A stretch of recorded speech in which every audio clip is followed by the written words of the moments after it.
जी बताइए कि राहुल गांधी को लेकर क्या इस वक्त चर्चा वहां पे है? क्योंकि चाहे वो एप्स्टीन की फाइल हो या फिर उसके पहले जनरल नरवणे का मामला हो या अमेरिकन डील, तीनों में इस वक्त तो एक तरीके से केंद्रीय भूमिका में है और इसीलिए संसद भी नहीं चली और उनपे लगातार तीखा हमला भी सरकार और दक्षिण पंथ की तरफ से हो रहा। देखिए, जहां तक विपक्ष नॉन मोदी समर्थक, non right winger, non BJP वाला जो ऑडियंस है, उसमें राहुल गांधी का डमरू बज रहा है। वो लगातार बजता चला जा रहा है और लगातार उसमें बढ़त ही बढ़त हो रही है। वो आधी नहीं है, लेकिन उसमें कंटिन्यूअस ग्रोथ है, उसमें कोई डाउनफॉल अब नहीं है। राहुल गांधी की स्वीकृति बम्पर है उन लोगों में जो मोदी समर्थक नहीं है, जो मतलब बीजेपी के वोटर नहीं है, जो आरएसएस के समर्थक नहीं है, जो हिंदुत्व की पॉलिटिक्स के समर्थक नहीं है। उन सब लोगों में राहुल गांधी के लिए सारी पार्टियों के कार्यकर्ताओं में एक सिंपैथी है। और मैं देखता हूं कि समाजवादी पार्टी के बहुत सारे नेता प्रवक्ता, राजद के बहुत सारे, इवन लेफ्ट के बहुत, हर आदमी पूछता है कि राहुल गांधी के बारे में किसी न किसी कोई न कोई सवाल उनके पास होता जरूर है मुझसे पूछने के लिए। सांसों के चलने से किसी के जिंदा रहने का अनुमान न लगाइए, आप बड़ी गलतफहमी में हैं, जरा नींद से जाग जाइए। सांसों के चलने से किसी के जिंदा रहने का अनुमान न लगाइए, आप बड़ी गलतफहमी में हैं, जरा नींद से जाग जाइए, नींद से जाग जाइए। क्योंकि अगर आप अभी भी नींद से नहीं जागे तो हमेशा के लिए सुला दिए जाएंगे। इंसान लाश सिर्फ तभी नहीं बनता जब उसकी सांसें चली जाती हैं। इंसान लाश तब भी बन जाता है जब उसकी संवेदनाएं मर जाती हैं। हम तभी इंसान कहलाते हैं जब हमारे अंदर संवेदनाएं होती हैं, क्योंकि संवेदनाएं तो जानवरों के अंदर भी होती हैं, पशु पक्षियों के अंदर भी होती हैं, पेड़ पौधों के अंदर भी होती हैं, जंगल जमीन में भी होती हैं। मगर हम तो जिंदा रह करके भी मरे हुए से लग रहे हैं, क्योंकि आज हम भारत के लोग, हमारा भारत जिस दो राहे पर खड़ा है, वहां से एक रास्ता अंधकार की ओर जाता है, अंधी गली की ओर जाता है, जहां पर आपको इंसान नहीं मिलेंगे, इंसान के रूप में भेड़िए मिलेंगे। और दूसरा रास्ता उस ख्वाबों के भारत की ओर जाता है जिसका सपना हम सभी ने देखा है। तो तय हमें करना है, हमें किस ओर जाना है, अन्याय की ओर या न्याय की ओर, एक सुंदर भारत की ओर या एक बदसूरत भारत की ओर।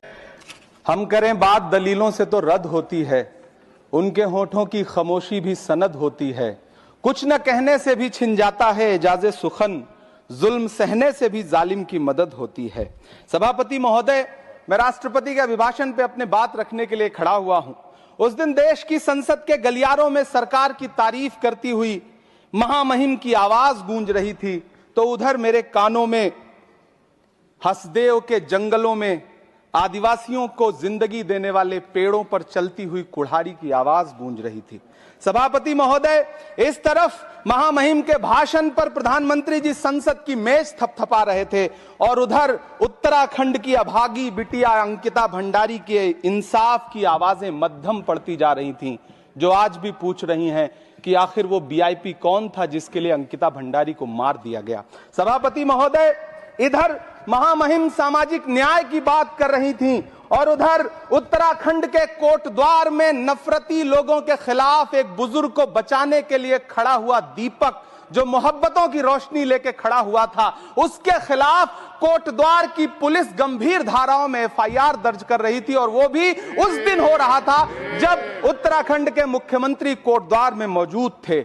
ये नया भारत है जहां दंगाइयों के खिलाफ एफआईआर नहीं होते, बल्कि अमन और मोहब्बत की बात करने वालों के खिलाफ एफआईआर दर्ज होता है। यह नया भारत है जहां असम का चीफ मिनिस्टर खुलेआम संवैधानिक प्रोटोकॉल तोड़कर कहता है कि मुसलमानों को इतना टॉर्चर करो कि वो राज्य छोड़ने पर मजबूर हो जाएं। वो कहता है कि अगर कोई मियां रिक्शा वाला 5 रुपए मांगो तो उसे 4 रुपए दो। ताकि वो परेशान हो सके। ये नया भारत है जहां बरेली में खाली घर में नमाज पढ़ने पर पुलिस मुकदमा दर्ज करती है। ये नया भारत है जहां क्रिसमस की तैयारी करते हुए ईसाइयों पर सरकार मुकदमा दर्ज करती है। ये नया भारत है जहां जम्मू कश्मीर में नीट का एग्जाम क्वालिफाई करने वाले 50 बच्चों में अगर 42 मुसलमान होते हैं तो फिर मेडिकल कॉलेज की मान्यता ही रद्द होती है और जश्न मनाया जाता है। महामहिम राष्ट्रपति का भाषण में सुन रहा था। सर, यह नया भारत है जहां मध्य प्रदेश के बैतूल में बच्चों के स्कूल बनवा रहे मोहम्मद नईम का घर स्कूल इसलिए तुड़वा दिया जाता है क्योंकि वो स्कूल बनवा रहे थे। ये नया भारत है जहां कोर्ट का स्टे होने के बावजूद बनारस की दाल मंडी में सैकड़ों दुकानें तोड़ी जा रही हैं क्योंकि रास्ता चौड़ा करना है। सभापति महोदय, मैं आपसे कहना चाहता हूं कि जो पीढ़ी अपने बुजुर्गों को गाली देती है उसके साथ प्रकृति इंसाफ करती है। आप इंदिरा जी और नेहरू को गाली देते हैं, नेहरू को छोटा नहीं कर पाएंगे। नेहरू का नाम आइंस्टीन के साथ लिया जाता था और आपका नाम एप्स्टीन के साथ लिया जाता है। आपको ये बात समझनी पड़ेगी। सभापति महोदय, मुझे 1 मिनट बोलने दे, मुझे कंक्लूड करने दो।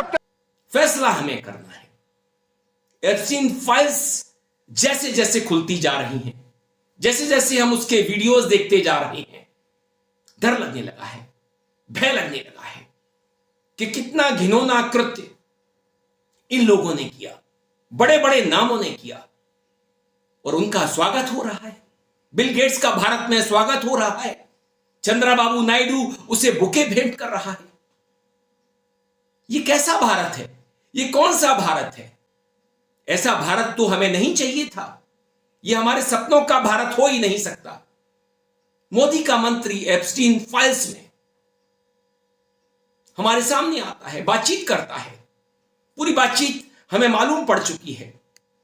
अनिल अंबानी अपने लीडर के लिए एप्स्टीन से मदद मांग रहा था। लीडर का नाम आप जानते हैं, प्रधानमंत्री नरेंद्र मोदी। इसके बाद भी कहने के लिए कुछ रह जाता है। ये हम कहां आ गए? ये कैसा भारत हमने बना लिया? हमारे मंदिर तोड़ करके दोबारा बन गए, प्राचीन मंदिर तोड़ दिए गए, प्राचीन धरोहरों को समाप्त कर दिया गया। नए चौड़े गलियारे हम देख रहे हैं और भी नए गलियारे बनाए जाने हैं कई धार्मिक स्थलों पर।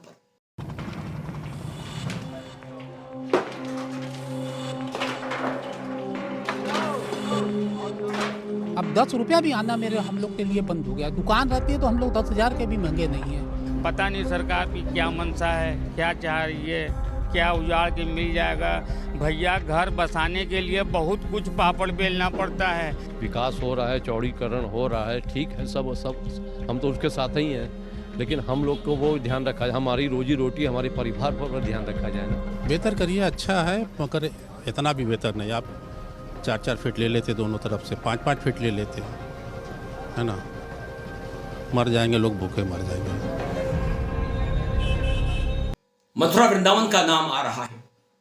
हमें क्या ऐसे मंदिर और गलियारे ही चाहिए? अपना धर्म नहीं चाहिए? हमें सिर्फ धर्म के प्रतीक चाहिए। जैसे कि कहा जाता है, फोटो पर माला और विचारों पर ताला। वो राम हमारे कहां हैं, जो त्यागी थे, जो मर्यादित थे? आज त्याग कहीं नजर नहीं आता और मर्यादा टूटती जा रही है। बात गरिमा की करी जाएगी, भाषा की गरिमा की, मगर आज गरिमा कहीं बची नहीं है। देखिए, मैं राहुल गांधी से कहना चाहता हूं कि राहुल गांधी, आपसे बड़ा झूठा देश में कोई नहीं होगा, आपसे बड़ा लुच्चा कोई नहीं देश में होगा।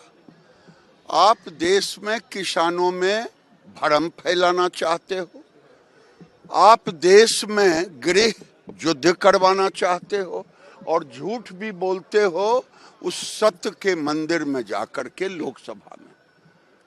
अगर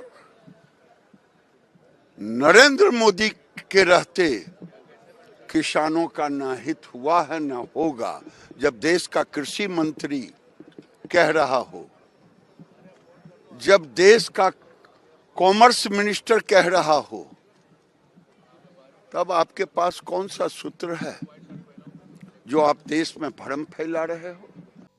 अगर राहुल गांधी का नाम कहीं भी एप्स्टीन फाइल्स में आ जाता तो राहुल गांधी को छोड़ा नहीं जाता, बख्शा नहीं जाता। घेर लेती पूरे कांग्रेस को दिन पर दिन, everyday, morning, afternoon, evening, 3 press conference करती दिन में। एक जमाने में बीजेपी जब विपक्ष की पार्टी थी 3 प्रेस कॉन्फ्रेंस करती थी ऐसे मुद्दों पर। अब कांग्रेस क्या करती है? ट्वीट करती है, कोई वीडियो चलाती है, but where is the aggression? आप प्लीज सोचिए, अगर राहुल गांधी एप्स्टीन फाइल्स में ईमेल एक्सचेंज कर रहे हैं एप्स्टीन के साथ, जिस तरह से हरदीप सिंह पुरी कर रहे थे, they would have not left him. BJP, Congress इन मामलों में कमजोर पड़ जाती है। यही मैं पहले भी कह रहा था, where are the senior leaders? Congress के बड़े नेता क्यों नहीं बीजेपी को कटघरे में रखते जब उनके सामने ये बात आती है? Rahul Gandhi is supposed to be the general, where are the soldiers? आपके सिपाही कहां हैं? आपके ब्रिगेडियर कहां हैं? आपके मेजर जनरल कहां हैं? शायद उन्हें मार भी दिया जाता, क्योंकि देश में जिस तरह की नफरत है। दीपक, जिसे मुल्ला बनने का बड़ा शौक चढ़ा है, मोहम्मद दीपक, ये कोटद्वार में आज मेरी पूरी टीम पूरी ताकत के साथ जा रही है। ललित जी निकल गए हैं, संकेत जी निकल गए हैं, सभी निकल गए हैं। तो आप लोगों से बताना चाह रहा हूं, उसे बहुत मुल्ला बनने का शौक चढ़ा है, आज उसे ठीक कर दिया जाएगा। मेरे आवाज पर तो सभी भाई आ गए हैं और कह रहे हैं कि वहां उत्तराखंड सरकार ने इन्हें कहा होगा कि भाई उन्हें वहां रोको। कोई बात नहीं है, मैं यहां रुक गया हूं, लेकिन मेरी टीम जा रही है। उसका मुल्ला बनने का भूत उसके सर से उतारेगी, उसे ठीक जरूर करेंगे, चाहे कुछ भी हो जाए। लेकिन सनातन धर्म पर कोई भी अगर ठेस चोट पहुंचाएगा तो उसे जरूर ठीक किया जाएगा। जिस तरह से निर्दोषों को मार दिया जाता है, वहां पर राहुल गांधी को कहां छोड़ा जाता। आज राहुल गांधी को जेल में डालने की बिना बात की जा रही है। गिरिराज सिंह कहता है, पीयूष गोयल कहता है कि राहुल गांधी को किसने एलओपी बना दिया, नेता प्रतिपक्ष बना दिया। राहुल गांधी की संसद सदस्यता छीन लेनी चाहिए हमेशा के लिए। ये जो लीडर ऑफ द अपोजिशन है राहुल गांधी सर, ये अर्बन नक्सल की तरह बिहेव करता है और इसका सोरोस फाउंडेशन के साथ रिलेशन है, फोर्ड फाउंडेशन के साथ रिलेशन है। ये वियतनाम, कंबोडिया, बहरीन, थाईलैंड केवल देशद्रोहियों के साथ मिलकर जाता है और ये कभी चुनाव आयोग पर, कभी संविधान पर, कभी स्पीकर पर, जितने भी संवैधानिक संस्थाएं हैं सुप्रीम कोर्ट पर, उसके ऊपर आरोप लगाता है। मेरा आपके माध्यम से आग्रह है कि एक सब्सटेंसिव मोशन पर राहुल गांधी के ऊपर चर्चा होनी चाहिए, उसकी सदस्यता रद्द होनी चाहिए और कभी भी वो चुनाव नहीं लड़ पाए उसकी चर्चा होनी चाहिए। तो इनके कैसे इरादे हैं? ये इरादे तो तब हैं जब राहुल सवाल कर रहे हैं, देश के लोगों के सवाल, हमारे सवाल, आपके सवाल, मुद्दों को उठा रहे हैं। Speaker sir, Anil Ambani is not a member of the house. He's not. So I can speak about Anil Ambani. He's a defense. He's involved in defense, sir. He's involved in defense. He's involved in defense budget. Leave industry. To explain his whatever you are labeling charges against him, so I think so you will not take. Please. So there is a certain businessman, yes, whose name has appeared in Epstein files, and that businessman is not in jail. That businessman has criminal cases against him. We are heading into turbulent times, and the nation has been sold. The nation has been sold out. Its data has been sold. Its farmers have been sold. Already you have said. I think so. Can I conclude? Sir? Conclude. Sir, its farmers have been sold. In a turbulent world, all its software engineers have been sold out. Its small and medium businesses have been sold out. And most importantly, our forces and our energy security has been sold out. Thank you, Speaker. Thank you. मगर उनका क्या, जिनका नाम Epstein files में आया, वो अपने बचाव में ऐसी ऐसी बातें कर रहे हैं जिनको सुनकर के शर्म आती है। ये कैसे कारण दे रहे हैं, कैसे तर्क दे रहे हैं? Jeffrey Epstein was convicted of major crimes like pedophilia, of rape, raping underage girls, all of that. But the fact also is that he had a separate life. Professionally, he was a power broker. But the fact also is... Thank you, भाई. क्या करते हम without such facts? Now, Puri ji went to all channels giving his safai. Arnab के साथ दिखे, नविका के साथ भी उन्होंने इंटरव्यू दिया, मारिया शकील को इंटरव्यू दिया, अंजना के साथ भी इंटरव्यू. एक minute, wait. Anjana didn't do any interview with him because she was busy with something completely different. Babur ने अपनी आत्मकथा में लिखा है कि वो बाइसेक्सुअल था. छुट्टियों के दिनों में बाबर ने अपने अंदर एक विचित्र प्रकार के आकर्षण की खोज की थी. मैं बाजार में एक लड़के के लिए पागल हो गया और उसका यह आकर्षण एक महिला के लिए नहीं बल्कि एक पुरुष के लिए था. बाबर शब्दशः लिखता है कि एक बार वो एक बाजार में एक लड़के के लिए पागल और व्याकुल हो उठा और इस लड़के का नाम था बाबरी. बाबर ये भी लिखता है कि इससे पहले तक उसने कभी किसी पुरुष के लिए वैसी भावना महसूस ही नहीं की थी जैसी भावना वो बाबरी नाम के इस लड़के के लिए महसूस कर रहा था. बाबर एक बाइसेक्सुअल था. याद रख लो भाई, अगले यूपीएससी एग्जाम में काम आएगा. खैर, back to Puri ji. He ended up on NDTV again with who else but Padmaja. By now, I guess she had realized that Puri ji was actually talking to a pedophile. So she decided to finally ask some relevant questions. He writes back saying, I was writing you amazing. I spoke to Reed. You reply at 6:17 p.m. and you say, indeed, telepathy, give me a shout when you are back and have fun. Not that you require encouragement That's from correct. others for that. Yeah. The Congress is saying this indicates that there And was I knew by that time, 2014-15, I knew. So what you have fun means what? It's. I mean, listen, the Congress is capable of anything. Mr. Rahul Gandhi goes on trips to Vietnam. यहाँ पे पद्मजा ने बोलना चाहिए था. So what if Rahul is going to Vietnam? What's that got to do with this? Obviously that never happened. But what kind of fun? I have no clue. वही तो. You should have a clue. Bharat बिना Epstein के आज जहां खड़ा है वहां पहुंच नहीं पाता. वैसे भी भारत तो एक दोराहे पर खड़ा है जिसका एक रास्ता अंधकार की ओर जाता है, बर्बादी की ओर जाता है. उस ओर जाता है जहां अन्याय ही अन्याय है, जहां पर महिला की अस्मिता लुटती है, कोई बोलता नहीं है, जहां पर संवेदनाएं नहीं है. और एक रास्ता उस भारत की ओर जिसका सपना हम सभी ने देखा और आज भी देखते हैं. एक ऐसा भारत जहां पर सबके लिए जगह होगी, सब समान होंगे, हमारी आवाज होगी, हमारे लिए न्याय होगा, हमारे पास काम होगा, हमारे पास शिक्षा होगी, हम आजाद होंगे, अपना सब कुछ बनाएंगे, आत्मनिर्भर भारत होंगे, ना कि दूसरों पर आश्रित भारत जैसा आज का भारत है जो दुनिया की ओर आशा की नजर से देखता रहता है. ऐसा लगता है कि हमारे हाथ में कटोरा है, हम दूसरों पर आश्रित हैं, हम क्या करते हैं, क्या बनाते हैं. मगर एक बात तो तय है, राहुल गांधी का नाम एप्स्टीन फाइल्स में आता तो राहुल हमारे बीच में ना होते. और आज जो लोग हमारे बीच में हैं, जिनका मान सम्मान किया जा रहा है, जिनका स्वागत किया जा रहा है, जिनको बर्थडे विश किया जा रहा है, जन्मदिन की बधाई दी जा रही है, वो कहां है? क्या उनके साथ हो रहा है?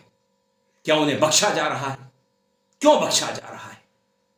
राम के भारत में, राम राज्य में. ये राम राज्य नहीं है, ये राम राज्य नहीं है.